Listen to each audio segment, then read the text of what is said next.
శుభోదయం. Global బెతేనియా Calvary ministry తరపున ఈ ఉదయకాల సమయంలో మరొకసారి మీ అందరితో కూడా కలుసుకొని దేవుని యొక్క ఉన్నతమైన మాటలు ధ్యానించడానికి దేవుడు నాకు ఇచ్చిన మధురమైన అవకాశాన్ని బట్టి దేవునికి ప్రత్యేకమైన వందనాలు తెలుపుకుంటూ ఈరోజు కూడా పరిశుద్ధమైన వేద గ్రంథముల నుండి మరొక చక్కటి మాటను చదువుకుందాం. అదే సంఖ్యాకాండము 12వ అధ్యాయము 2వ వచనాన్ని నేను చదువుతున్నాను. దయచేసి గమనించండి. సంఖ్యాకాండము 12వ అధ్యాయము 2వ వచనం. వారు మోషే చేత మాత్రమే యెహోవా పలికించిన ఆయన మా చేతను పలికింపలేదా అని చెప్పుకొనగా. దేవునికి స్తోత్రం.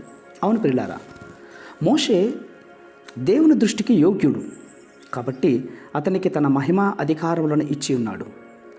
దేవుడు ఏది మాట్లాడినా కూడా మోషేతోనే మాట్లాడుతూ ఉన్నాడు. అహరోను మోషే కంటే కూడా వయసులో పెద్దవాడైనా కూడా అతడు స్పష్టంగా మాట్లాడగలిగినా కూడా దేవుడు ఇజ్రాయేలుకు ఆజ్ఞాపించవలసింది ఏదైనా వస్తే గనుక అహరోనుతో మాట్లాడటం లేదు. మోషేతోనే దేవుడు బలమైనటువంటి సంబంధం కలిగి గొప్ప స్నేహంతో జీవిస్తున్నారు మోషే దేవుడు. ఇంకా మనం ఆలోచిస్తే మోషే లేకపోతే అహరోను కానీ అతని చెల్లెలైనటువంటి మిరియాము కానీ అక్కడ ఉన్నటువంటి యాజకులు కానీ ఎవరు ఉండరు. వారంతా కూడా మోషే ద్వారా రక్షింపబడినటువంటి వారు. ఒకవేళ వీరిలో ఎవరికి ఎంత గొప్ప వరములు ఉన్నా కూడా అవి మోషే బట్టి దేవుడు ఇచ్చినటువంటివి.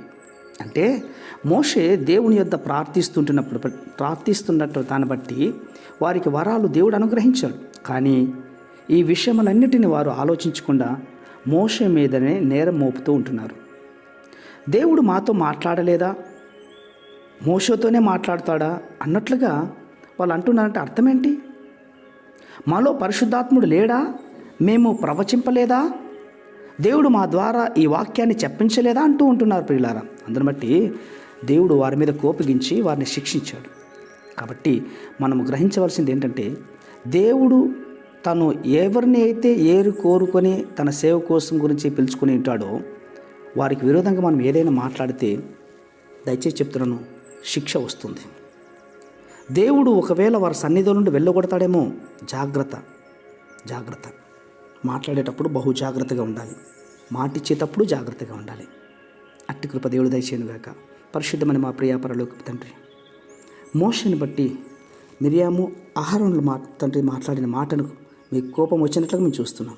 మేము కూడా ఏ సేవకుని బట్టి కూడా ఇలాంటి ఒక మాటలు మాట్లాడుకుంటున్నట్లుగా మా నాలుకను మీ కంట్రోల్లో ఉంచుకుంటారని విశ్వాసంగా నమ్మొచ్చు.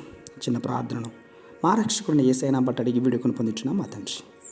ఆమేన్.